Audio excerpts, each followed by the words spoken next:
Hey everyone, Jeff here with Never Enough Ball. With NBA basketball on the eve of returning to our lives, there's no way to not be excited. Yet we have to face an inconvenient truth. It will look much different. The deserving teams and players will be there, but after that the product will be largely unrecognizable. The most glaring omission, of course, will be the absence of fans. We play games without the fans? Yeah. No, it's impossible. I ain't playing. I ain't got the fans in the crowd. That's what I play for. I play for my teammates. I don't play for the fans. That's what it's all about. So if I show up to an arena and ain't no fans in there, I ain't playing. So they can do what they want to do. Well, that sure didn't age very well. LeBron is onto something though. Fans set the atmosphere, they help swing momentum, and put the enormity of playoff basketball in perspective.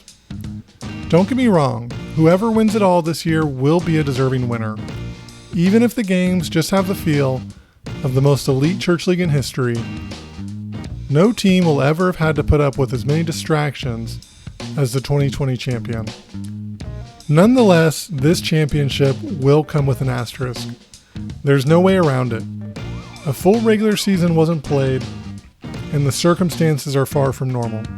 This presents a uniquely special moment for the NBA to try out some new and innovative ideas. When it comes to the introduction of new rules, the league typically prefers small incremental changes over time.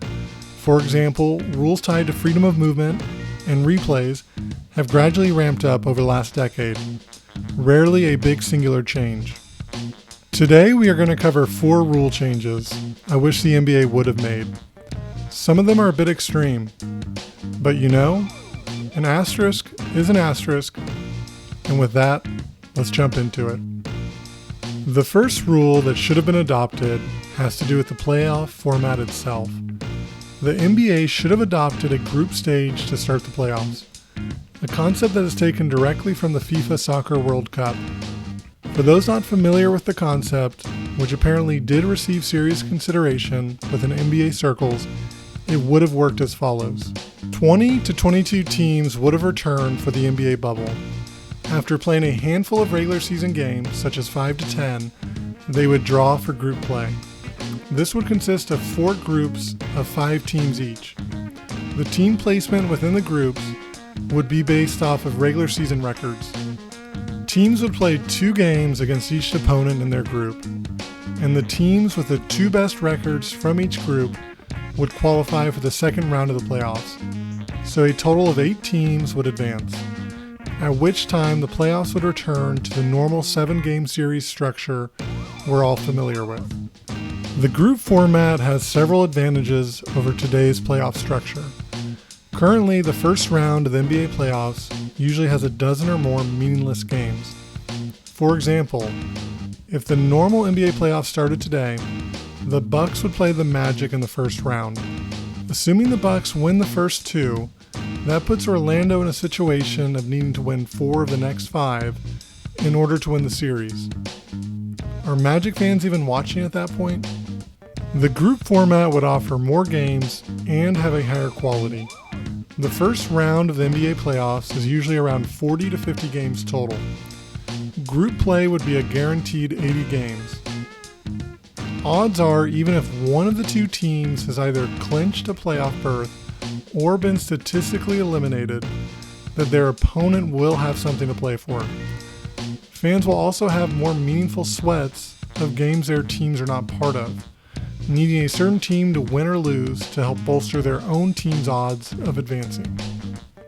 The second rule the NBA should have adopted would address that the NBA has a 3-point problem.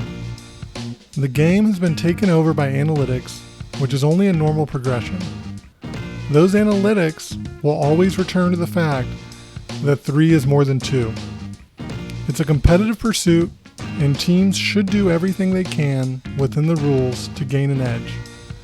However, to put the 3-point explosion in context, NBA teams collectively made more threes in the 2018-2019 season than the entire decade of the 80s.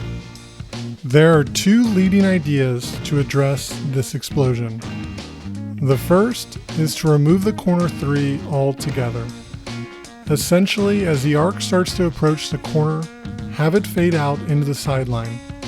This would remove the often cited fact that NBA corner threes are about 2 feet closer than other three-point shots on the floor. Teams would have less space to fan out around the three-point line, since there would literally be less of it. Defenses would have an easier time defending the three, and in the give and take nature of basketball, this may move some momentum back to the mid-range and post-up. The second solution, and one that is probably more promising and workable in the bubble, is making the NBA floor wider. It's currently 50 feet wide. You could make it 56 feet wide, for example. This would allow the three-point line to be a true arc while still giving players room to operate. No easier time to try this than in an arena with no fans and no lucrative courtside seats to disrupt. The NBA was founded in 1946 with a much different set of rules than we have today. If you watched a game in 1946, you'd notice a few things. First and foremost, it was a bunch of white guys dribbling around with one hand and playing below the rim. Earl Lloyd became the NBA's first black player in 1950. A few other major differences you'd note would be the 6-foot wide lane. Today's lane is 3 times wider at 18 feet. There was no three-point line, which wouldn't be introduced until 1979, and there was no shot clock. All of these rule changes had a reason. George Mikan and later Wilt Chamberlain are credited for the wider lane. The three-point line was another natural transition to give perimeter players a greater impact. Primarily, these changes helped make the game faster paced and more guard-oriented. Changing today's three-point line would be one of the few changes in league history that is not tailored towards benefiting guards. The beautiful fact remains that Trae Young, Dame Lillard, and Steph Curry will have no issues with this change. If anything, their elite skill set would probably be even more coveted if the three-point line became easier to defend or was moved back a couple of feet. This would be a rule change targeted at the one-dimensional offensive role players like PJ Tucker.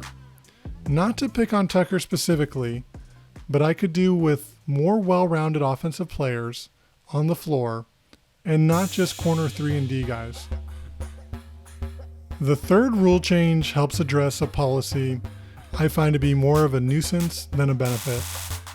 A star player goes to the bench with 2 fouls just a few minutes into a playoff game, not to be seen again until the middle of the second quarter. We've all seen it, and does it really add anything to the game? While a player fouling out is rare, a player sitting on the bench in foul trouble is quite common. Why? Why have we decided to artificially deprive ourselves of the best players over something so arbitrary? A bad ref call can result in the team's best player missing 10 minutes of the game. Again, why do we do this to ourselves? A fix for this would be to give players 7 fouls. We want to see the best players. Why put even more power in the hands of the refs? 7 is a meaningful improvement without distorting the game too much and possibly creating some sort of unintended foul incentive. The fourth and final change the NBA should have adopted for the Orlando bubble is adding the Elam ending to playoff elimination games. The Elam ending gained notoriety with the basketball tournament and was adopted by the NBA for the 2020 All-Star Game.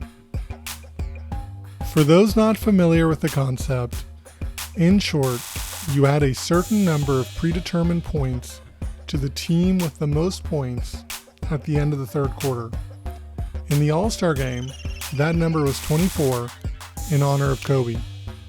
So for example, if the leading team had scored 100 points at the end of the third quarter, the game would become first to reach 124 points.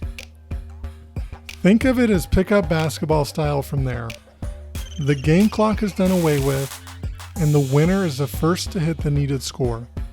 The Elam ending really ramps up the pressure, and since the game by definition must end with the winning team scoring, every elimination game would end with a game winner.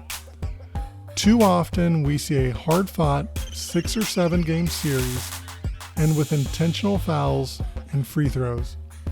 A formula that any basketball fan is familiar with and used to. One that is essentially baked into the game. But we can do better.